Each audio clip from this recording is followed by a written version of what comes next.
E esta fome por um ideal existe porque o homem tem fome de Deus. E só pode se alimentar bem, estar satisfeito, quando Deus, o pão que desceu do céu, o alimenta eternamente. Quando ele bebe da água da vida que somente Jesus tem para dar. E a alegria do crente é ultra circunstancial. Ela não depende do momento bom ou do momento ruim, se está na crise ou se não está. Ela excede todo o entendimento. E é essa alegria que muitos precisam para não estarem presos à depressão, escravizados pelos remédios psiquiátricos, que muitos deles acontecem porque as pessoas não estão resolvidas dentro de si mesmas. Não é uma questão hereditária, mas é uma questão que a pessoa precisa resolver-se por dentro. E muitos estão vivendo esse momento triste, escravizado na depressão. Mas a alegria, ela é outra circunstancial. Porque a nossa alegria, ela não é um momento. A nossa alegria não é o dinheiro no bolso. A nossa alegria não é um sentimento. A nossa alegria é uma pessoa. Jesus de Nazaré. Que habita no coração dos crentes através do Espírito Santo. Porque, querido, se você observar na Bíblia a história de Paulo, você vai ver um homem que podia ter depressão. Um homem que poderia correr assim louco da vida por tanta perseguição, tanta coisa. Mas ele descobriu uma coisa que para a psicologia é algo assim fora do comum. Ele diz assim, olha, quando eu penso que sou fraco, então eu sou forte. No mundo é diferente, eu tenho que ser forte para ser forte. No Evangelho é diferente. Quando eu entendo que eu não posso, eu compreendo que Deus pode. E na força do Senhor, eu digo como Paulo, posso todas as coisas naquele que me fortalece. Isso são evidências de que alguém é transformado. A paz, a longanimidade. Eu descobri uma coisa muito interessante da longanimidade. Todos nós somos pacientes com situações, com circunstâncias. Porque se você está passando por um momento difícil, você tem duas alternativas: aceitar ou não aceitar. Mas você obrigatoriamente vai ter que passar por aquilo. Então nós somos pacientes com circunstâncias. Com desemprego a gente tem que ser paciente. A gente tem que ser até o emprego chegar. Com enfermidade até sermos curados ou sermos sanados da enfermidade. Temos que passar, somos pacientes. Mas existe uma dificuldade muito grande. É de sermos pacientes com pessoas. Isso vem da palavra macrotomia. Ser paciente para com aqueles que dificultam a sua paciência.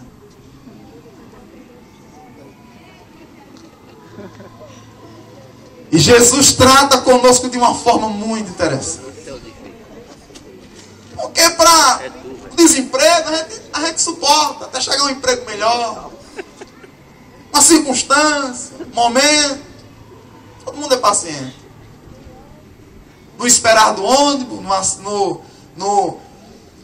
esperar o mecânico ajeitar o carro, esperar o salário sair, ou com algum atraso ou no dia.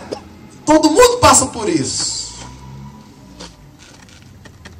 Mas somente os salvos têm condições de ir mais uma milha com aquele que te força ir uma. Somente os salvos. Temos paciência com pessoas. Mas isso é uma evidência de que nós fomos curados. E muita gente ainda precisa ser curado. 15 para as 10. Porque não tem paciência com pessoas. Aquele escritor, um escritor psiquiátrico chamado Augusto Cury, ele diz uma coisa bem interessante. Quando nós não conseguimos entender as pessoas e somos intransigentes e intolerantes com os erros delas, é porque de fato ainda nós não contemplamos os nossos erros. Certa feita, Davi, o profeta foi chegando no salão nobre do rei. Davi tinha pecado de adultério, abuso de poder, assassinato, tinha quebrado vários mandamentos. Chega o profeta, Davi se arrepia todo. Chegou o profeta. Ele vai revelar. O profeta se aproxima e Davi, todo trêmulo, o profeta: ó rei, quero lhe contar a história que aconteceu com um viajante. Davi respirou. Eita, Jesus. Pensei que era comigo. O viajante veio de longe, ele tinha muitas cordeirinhas. Mas chegando na cidade, encontrou um pobre homem que tinha apenas uma cordeirinha, ó rei. E ele deixou as suas. E foi pegar apenas a única cordeirinha daquele pobre homem. Matou, fez o sacrifício para si. Davi, focalizando o erro deste viajante. Focalizando a indignação, colocando em cima deste homem. Davi disse assim: este homem é digno de morte. Acho que se o homem estivesse perto de Davi, Davi matava, não mandava nem ninguém. Esse homem é digno de morte. Encheu os pulmões, diafragma, falou veementemente. O profeta apontou o dedão e disse: tu és este homem. Meu Deus. Eu aprendi uma coisa. Nós temos ódio do nosso pecado revelado nos outros. Meu Deus, é desse jeito. Mas nós temos ódio. E eu vou dizer uma coisa para vocês agora, não se perturbem. Não tem aquela pessoa que você não vai com a cara dela? Não minta não, você é crente. Não tem aquela pessoa que você não entra, você assim, essa pessoa não assentou com o meu espírito. Não sei de onde tirou esse dito aí, mas dizem. Essa pessoa não entrou, não engoli. Mesmo que a pessoa não é sapo. Eu não consegui engolir essa pessoa, eu não tenho condições. Sabe por que isso? Começou a entender?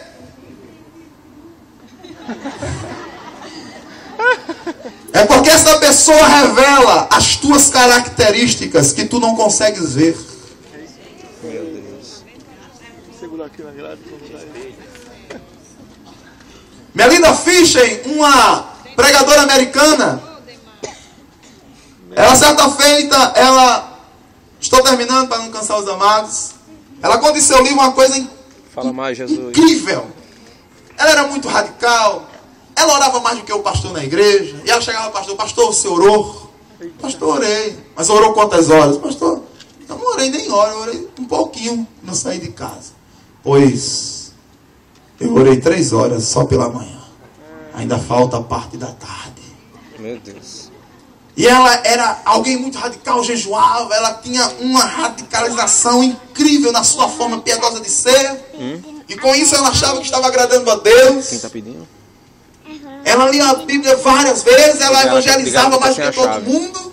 Obrigado que eu estou sem a chave. E ela escreve no seu livro: se o fardo é leve, por que eu estou tão cansado? E certa feita Deus, na sua soberania, permitiu que um jovem aceitasse a Cristo e fosse congregar na sua igreja. E aquele jovem, se Melinda Fischer era radical, aquele jovem era 2 vezes mais. E era ele que perguntava: irmã Melinda, você orou hoje? Ela: orei 3 horas. Eu orei 5. Jejuou essa semana? Eu jejuei 2 vezes. Jejuei 5. Então ela começou a ter repugnância por aquele jovem. E era algo terrível. Quando ele chegava no culto, ela não queria nem olhar de lado. Aí foi aí que o Espírito Santo começou a trabalhar no coração dela. E a revelar olha, Melinda, tu és assim. E eu quero mostrar a você, Melinda, que o evangelho não é pela tua força. Não é por conta de quem corre e nem por conta de quem quer. Mas é pela graça. É pelo plano de Deus. Se Deus não tiver plano contigo, meu irmão, tu não pode chegar. Mas se Ele tiver, você vai até o fim. Filipenses capítulo 1, versículo 6 diz: aquele que começou em vós a boa obra há de aperfeiçoar até o dia do Senhor. E essa boa obra começou quando Ele nos regenerou e nos deu os trilhos do fruto do Espírito. Aleluia. Queres ser curado? Muitos estão vivendo uma religiosidade, tanto na igreja evangélica como fora dela. Estão prostrados em um leito. E Jesus está mostrando uma visão diferente. Queres ser curado? Se você entende que aquela pessoa que você não vai com a cara dela, ela é semelhante a você. Se você com humildade compreender isso e parar em casa hoje e começar a pensar, fique com raiva não. Apenas pense. Comece a observar se esta fala tem sentido. Que você vai começar agora a ver que existem 4 coisas na sua vida. Em toda a nossa vida, nós temos 4 janelas. Existe uma janela que chama-se a janela pública. Que todo mundo sabe o seu nome, onde você trabalha, quem é a sua família, onde é a sua igreja, quem é seu pastor, o que você faz, o que você é. Você conhece o que as pessoas sabem de você? E as pessoas sabem o que você conhece delas. Janela pública. Mas existe uma outra janela. É a janela cega. Essa janela são defeitos que as pessoas veem em mim que eu não consigo ver. O marido diz para a mulher: meu filho está muito ignorante. Eu disse: eu não acho. Eu não acho. Claro que eu não acho. A minha janela é cega. Então são defeitos que eu tenho que eu não consigo ver. As pessoas veem. Então quando você vê alguém falando muito a respeito de alguma coisa sua, pare e pense e mude. Mas existe uma terceira janela, que é a janela oculta. São fatos que eu não gostaria que ninguém soubesse. E que está aqui dentro. E que o público não conhece. A esposa não conhece. Os vizinhos não conhecem. Só eu conheço. E talvez muitos tenham até vergonha de que alguém conhecesse. Um dia eu perguntei na classe de jovens: jovens, imagine agora, somente esses 2 minutinhos agora, se Deus pegasse o pensamento de todos nós aqui e colocasse na televisão para nós vermos, o que sairia? Aí os jovens disseram: não, pastor, misericórdia. É a janela oculta. Porque nós hoje se preocupamos muito. Sei que está na rua, mas eu recebo essa direção de Deus para falar isso. Hoje, quando diz assim: olha, um irmão vai ser disciplinado na igreja, todo mundo já pensa: o irmão adulterou, ou roubou, alguma coisa que seja evidente a todos. Só que nós estamos esquecendo dos pecados ocultos. Ninguém é disciplinado na igreja porque é invejoso. Eu nunca vi isso. Ninguém é disciplinado na igreja porque tem amargura, porque é mentiroso. Mas a Bíblia nos fala de uma lista daqueles que vão para o inferno E começa desde o prostituto, Gálatas capítulo 5, versículo de número 19, até o glutão, maldizente, maledicente. Vai revelando, Jesus. Mas só que é algo oculto, ninguém está vendo. Só que Ele conhece todas as coisas. Mas existe uma quarta e última janela. Além da janela pública, da janela cega, da janela oculta, existe a janela fechada. Essa que é perigosa. Na janela aberta, eu sei o que as pessoas sabem de mim, as pessoas sabem que eu sei que elas sabem de mim.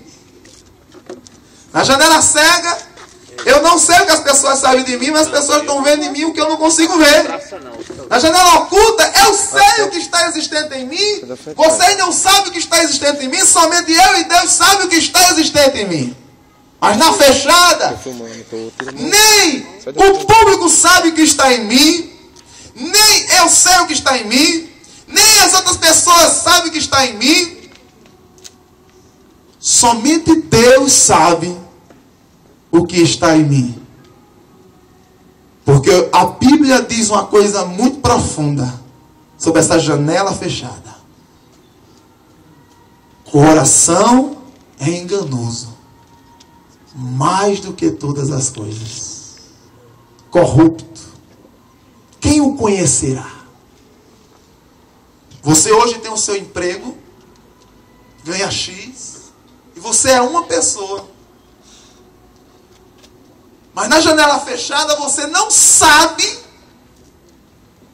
até onde, se você receber uma oportunidade melhor, onde tu estarás, se estarás na presença de Deus, nós não sabemos.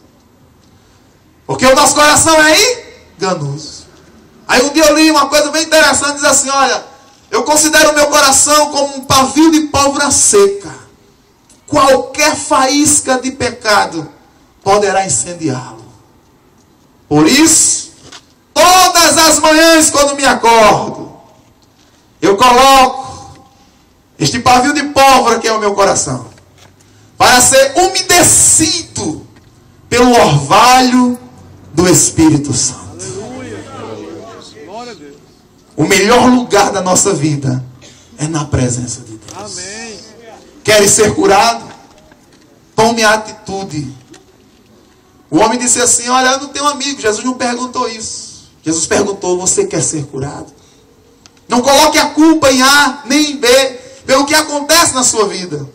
Tome a iniciativa e a responsabilidade de assumir um compromisso, de romper com o pecado, de romper com a vida que não agrada a Deus, de romper com a vida que não está fazendo o coração de Deus ser feliz. Você precisa abandonar isso, tomar o teu leito, que é a tua responsabilidade, e viver a vida que Deus quer que você viva.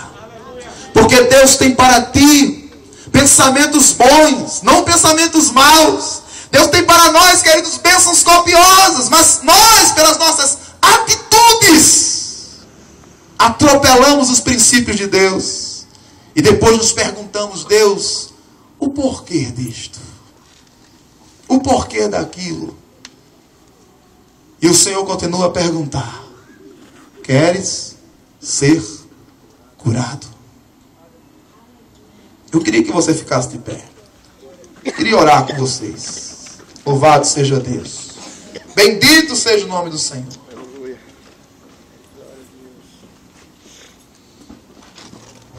Talvez você possa dizer assim, olha pastor, eu também não tenho amigos. Eu lhe respondo dizendo, você pensou que não tinha. Porque Jesus é o amigo de todos os momentos. E Jesus não é só amigo, ele é mentor. Porque um simples amigo, ele só faz nos agradar. Simples amigo, a gente vai fazer uma coisa errada, ele diz assim, é mesmo, eu te apoio. Mas o mentor não. O amigo está preocupado com as nossas emoções. O mentor está preocupado com o nosso futuro. E Jesus é um amigo mentor. Ele se preocupa com o teu futuro. Ele se preocupa com a tua vida por completo. E eu quero dizer para você que independente do tempo, do momento, do que aconteceu, para a sua vida ainda há esperança. Eu queria que você inclinasse sua cabeça e apresentasse a Deus, diante do Senhor, aquilo que tem feito você sofrer por tanto tempo. Seja uma enfermidade, seja um conflito, seja um problema de relacionamento. Apresente a Deus neste momento. Queria interceder por você nesta hora. Incline sua cabeça. Queria saber se tem alguém aqui no nosso meio que ainda não é evangélico. Levante só uma de suas mãos, nós queremos conhecer. Se alguém. Temos ali duas abençoadas, temos ali outra. Tem mais pessoas que não são evangélicas, que está aqui no nosso meio, temos as amadas ali. Amém.